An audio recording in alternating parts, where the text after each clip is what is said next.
আমার বুবু একজন সুন্দরী এবং চরিত্রবান ছিলেন। আমার বুবু আমার লেখাপড়ার কলচ জোগাড় করার জন্য একটা বড় মালিকের বাসায় কাজ করতেন। একদিন মালিক বুবুকে ফ্রিজে রাখা খাবার খাওয়ালেন, বুবুর অনিচ্ছায়। তারপর বুবু জ্ঞান হারিয়ে ফেলে। অজ্ঞান অবস্থায় মালিক বুবুর সাথে। বাকি ঘটনাটি গল্পতেই বলছি।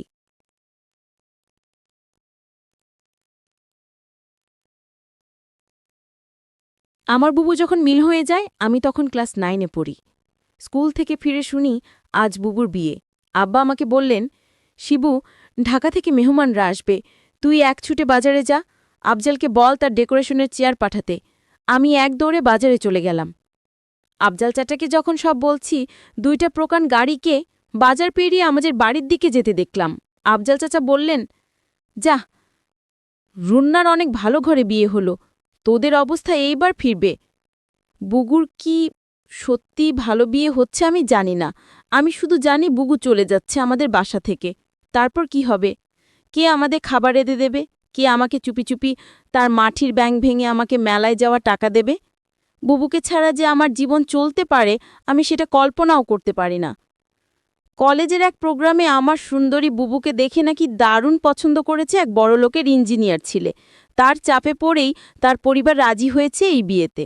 নইলে আমাদের মতো মধ্যবিত্ত ঘরে এত বড় আত্মীয় হওয়ার কথা না।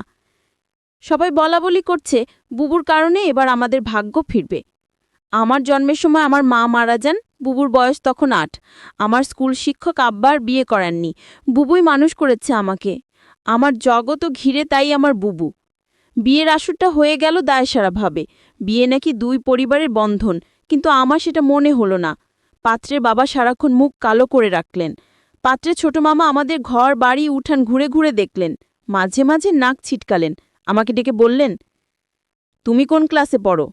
আমি কিছু বলার আগেই কেউ একজন বলল, শিবু পাইলট স্কুলে পড়ে, ফার্স্ট বয়, 5-এ বৃত্তি পেয়েছে, ক্লাস 9-এও পেয়েছে। আমার লজ্জা লাগলো, কিন্তু ছোট মামা শুধু একটু নাক ছিটকালেন। সেই দিন গাড়িতে ওঠার আগে বুবু যখন আমাকে জড়িয়ে ধরে নিঃশব্দে কাঁদছিল, তখনও আমার কষ্ট লাগছিল। 3 দিন পর নতুন জামাইয়ের বউ নিয়ে নাই ওর আসা কথা। আব্বা পাড়া প্রতিবেশীদের নিয়ে রান্নাবান্নার আয়োজন করলেন।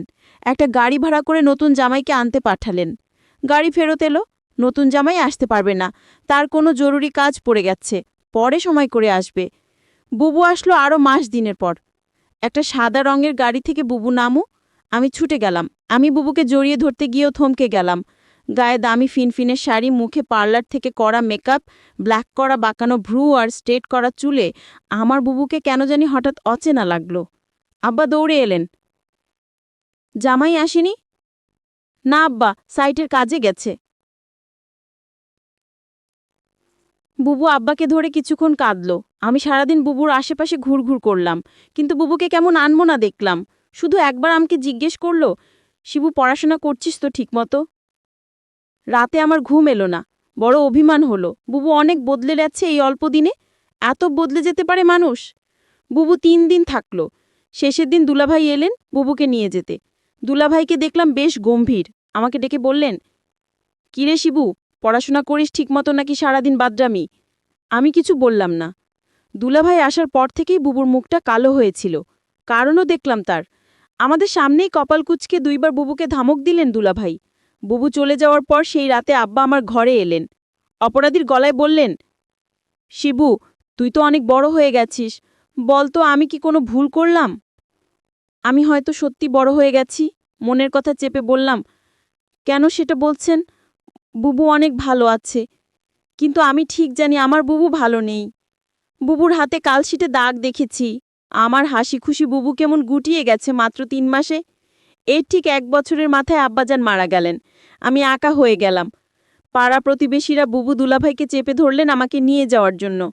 বুবু উৎকণ্ঠা নিয়ে দুলাভাইয়ের মুখের দিকে তাকালো। দুলাভাই কিছুক্ষণ ভেবে বললেন, শিবু চলুক, কাজে লাগবে অনেক। কাজেই আমি আমার বই খাতা নিয়ে বুবুর বাসায় উঠলাম। দুলাভাইয়ের পোস্টিং তখন আমাদের গ্রামের কাছেরই শহরে। ছোট ছিমছাম 2 রুমের বাসা। আমি 1 রুম ভাগে পেলাম, শহরের একটা স্কুলে ভর্তি হলাম। দুলাভাই চাকরির পাশাপাশি কন্ট্রাক্টরের ব্যবসা করতেন। একদিন আমাকে বললেন তার সাইটে গিয়ে কাজ তদারকি করতে। আমার স্কুলের ক্লাস মিস হতে লাগলো। আমি বই খাতা নিয়ে সাইটে চলে যেতাম। সারাদিন কাজ শেষে বাসায় ফিরে খুব ক্লান্ত লাগতো। আমার রেজাল্ট খারাপ হতে শুরু হলো। বুবু একদিন ভয়ে ভয়ে দুলাভাইকে বলল, শিবু ভালো ছাত্র, ওর পড়াশোনায় ক্ষতি হচ্ছে না তো? দুলাভাই তেতে উঠলেন, গরিবের ছেলে, খেতে পেতে হবে, পড়াশোনা করে কি হবে? যতটুকু দরকার ততটুকু শিখলেই হবে। বুবু তাড়াতাড়ি বলে উঠলেন, ঠিকই তো শিবু, পড়াশোনা করে প্রতিষ্ঠা পেতে সময় লাগবে, তুই দুলাভাইয়ের সাথে কাজ শেখ, অনেক কাজে লাগবে। আমি বুবুর কথায় অবাক হয়ে গেলাম, এই বুবুই আমাকে তৈরি করেছে। সবসময় বলতো পড়াশোনা করে একদিন অনেক বড় হতে হবে, পড়াশোনা ছাড়া আমার কোনো কাজ নেই। আজ কত পরিবর্তন। আমি দুলাভাইয়ের সাইটে কাজ দেখতে লাগলাম।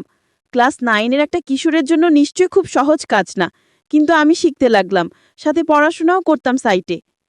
সাইটের লোকজনের কাছেই খবর পেতাম দুলাভাইয়ের কর্মকাণ্ড নিয়ে। দুলাভাই আরও কয়েকজনের সাথে প্রেম করে বাড়ায়। আমি টের পাই, মাঝে মাঝে বুবুর চাপা কান্নার আওয়াজ পাই। সকালে কিছু কিছু দিন বুবুর হাতে নতুন কালশিটে দাগ। বুবু লুকাতে চেষ্টা করে। আমি বুঝেছি দুলাভাই বুবুকে অন্যায় অত্যাচার করে। আমার বুবু অনেক বদলে গেছে। আমার মনে হয় আমাকে নিয়ে বুবু ভারী অস্বস্তি বোধ করে। কেমন পালিয়ে বেড়ায়, দেখা হলে ঠিকমতো কথা বলে না। মাঝে মাঝে দুলাভাই বুবুকে পার্লার থেকে সাজিয়ে পার্টিতে নিয়ে যায়। আমার অবাক লাগে। তবুও এক একটা দিন যখন বাসে দুলাভাই থাকে না, হঠাৎ সেই পুরান দিনের মতো বুবু তেল নিয়ে এসে বলে, শিবু আয়, তোর মাথায় দিয়ে দি। আমার চোখে পানি আসে। আমি লুকাবার চেষ্টা করি। একদিন অনেক রাতে ফিরে দুলাভাই আমাকে ঘুম থেকে ডেকে তুললেন। আমি জেগে দেখি দুলাভাই প্রচণ্ড রেগে আছে। আমাকে বললেন, হারামজাদা, তোকে আমি সাইড দেখতে দিচ্ছি আর তুই সেখানে পড়াশোনা করিস? আমি চুপ করে দাঁড়িয়ে রইলাম। হঠাৎ করে দুলাভাই আমার চুলের মুঠি ধরলেন। বল, আজ সাইড থেকে 1 লাখ টাকা চুরি করেছে কে? নাকি তুই করেছিস? আমি অবাক হয়ে গেলাম। সাইটে টাকা পয়সা সংক্রান্ত কোনো কিছুর সাথেই আমি জড়িত না, আলাদা অ্যাকাউন্টস আছে। তবু বললাম, আমি কিছু জানি না দুলাভাই। তুই জানিস না? কেন জানিস না? তুই এর সাথে জড়িত শিওর। আমার খেয়ে আমার সাথেই দাতাবাজি। দাঁড়া। দুলাভাই তার বেল্ট দিয়ে আমাকে মারতে আরম্ভ করলেন। আমি সারা জীবনে কখনো মার খাইনি। পরিবারে আদরে মানুষ হয়েছি। স্কুলে ভালো ছাত্র হওয়ায় স্যারেরাও অত্যাধিক স্নেহ করতেন। আমি দেখলাম বুবু পাথরের মতো দাঁড়িয়ে আছে। দুলাভাই একসময় ক্ষান্ত হয়ে চলে গেলেন। আমি সারা রাত বিছানায় শুয়ে কোকালাম। চেষ্টা করলাম মুখ দিয়ে শব্দ না করতে। আব্বা মৃত্যুর আগে বলেছিলেন, শিবু, পুরুষ হয়ে গরিব ঘরে জন্মাইছিস, সামনে অনেক কষ্ট আসবে, শক্ত থাকবি, কখনো কাঁদবি না, পুরুষদের কাঁদতে নেই। পরদিন সকালে আমার ঘুমে শরীরের হালকা জ্বর নিয়ে উঠে দেখি বুবু বসে আছে আমার শিওরে। শিবু, উঠতে পারবি? আমি মাথা নাড়লাম, হ্যাঁ। তাহলে চল। তাকিয়ে দেখি বুবু একটা ব্যাগ গুছিয়ে রেখেছে। আমি বললাম, কোথায়? বাড়ি ফিরে যাব, চল। তুই আবার ভালো করে পড়াশোনা শুরু করবি, আমি দরকার হয়ে বাসায় কাজ করব, দুইজনের একটা ব্যবস্থা হয়ে যাবে। আমি অবাক হয়ে তাকিয়ে রইলাম। বুবু আমার জন্য তার স্বামীকে ডিভোর্স দিয়ে চলে এলো এবং সেই বাড়ি থেকে চিরদিনের জন্য চলে এলো। তারপর বাসা আমি আর বুবু থাকি। বুবু একটা বড়লোক বাসায় কাজ পেল। তাদের কাপড় ধোয়া, রান্না করা ইত্যাদি তাদের কাজ করতে হবে। মাস শেষে যে টাকাটা পাবো সেই টাকা দিয়ে আমার লেখাপড়ার খরচ আর পরিবার চলে যাবে।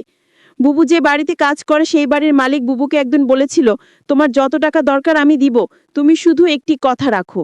বুবু বলল, আমি বাসায় কাজ করি, এটাই আমার চলে, অতিরিক্ত টাকার আমার দরকার নেই। বুবু বুঝতে পেরেছিল মালিকের চরিত্র ভালো না। তারপরও বুবু এই বাড়িতে কাজ করে যে টাকা পেত সেটা দিয়েই আমাদের মাস চলে যেত। মালিকের বাসায় সবাই একদিন কোথায় ঘুরতে গেল। শুধু মালিক বাড়িতে ছিল। মালিকের নাম আহসান আলী। বুবু বলল, আজ তো বাসায় কেউ নাই, তেমন কাজও নাই, তাহলে আজ আমি চলে যাই। মালিক তখন বলল, শোনো, অনেক কাজ পড়ে রয়েছে। কি কাজ পড়ে রয়েছে মালিক? মালিক বলল, বাসায় কেউ নাই, আমার দেখাশোনা কে করবে? আমি বলেছিলাম, ও তাই তো। মালিকের জন্য রান্না করলাম, ঘর পরিষ্কার করে মালিককে খাবার দিয়ে বললাম, রাত অনেক হয়েছে, আমার ছোট ভাইটা চিন্তা করছে, আমি এখন যাই। মালিক দমক দিয়ে বলল, এই মেয়ে, তুমি এই বাড়ির চাকরানি। মালিক যখন আদেশ করবে তখন তুমি এই বাড়ি থেকে যাবে, তার আগ পর্যন্ত এখান থেকে এক পাও লড়বে না। আমি তখন নিশ্চুপ হয়ে দাঁড়িয়ে রইলাম। আমার মুখ দিয়ে কোনো কথা বের হলো না। হঠাৎ মালিক বলল দরদ কণ্ঠে, মারে, আমার তো ছেলে মেয়ে আছে, তোর কষ্ট আমি বুঝি। তুই তোর মাকে হারালি, বাবাকে হারালি, নিজের স্বামীকে হারালি, এখন ভাইটাকে লেখাপড়া শিখিয়ে মানুষ করার জন্য তুই পরিশ্রম করছিস। আমি মালিকের হঠাৎ এরকম ভালো কথা শুনে আমি কিছুটা অবাক হলাম, কিন্তু সে মুখে যা বলছে চেহারায় তা প্রকাশ পায় না। আমাকে বলল, আমার স্ত্রী ছেলে মেয়ে তারা 2 দিনের জন্য চলে গেছে। আমি বলেছিলাম, আপনি যাননি কেন? আমার ঘোরাফেরা তেমন একটা ভালো লাগে না, আমি এর আগে বহুবার ঘোরাফেরা করেছি, এখন আর ভালো লাগে না। তুই আমার মেয়ের মতো, ধর তোকে আমি কিছু টাকা দিলাম, তোর ভারিয়ের সামনে পরীক্ষা, ভালো মন্দ কিছু খাওয়াইস। আমি বলেছিলাম আমার টাকা লাগবে না। মালিক তখন আমায় জোর করে টাকাটা হাতে ধরিয়ে দিল। আমি না নিয়ে পারলাম না। মালিক আমার প্রতি হঠাৎ এমন দরদ দেখাচ্ছে কেন? যখন মালিকের ছেলেমেয়ে বাড়িতে ছিল তখন তো তিনি এরকম দরদ দেখাননি। আমি মালিকের এরকম ভালো ব্যবহার দেখে কিছুটা অবাক হলাম। এরকম কথা বলতে বলতে প্রায় রাত 11টা বেজে গেল। ওইদিকে আমার ভাই আমার জন্য চিন্তা করছিল। আমি মালিককে বলেছিলাম, এখন আমি যাই? সে তখন বলল, না,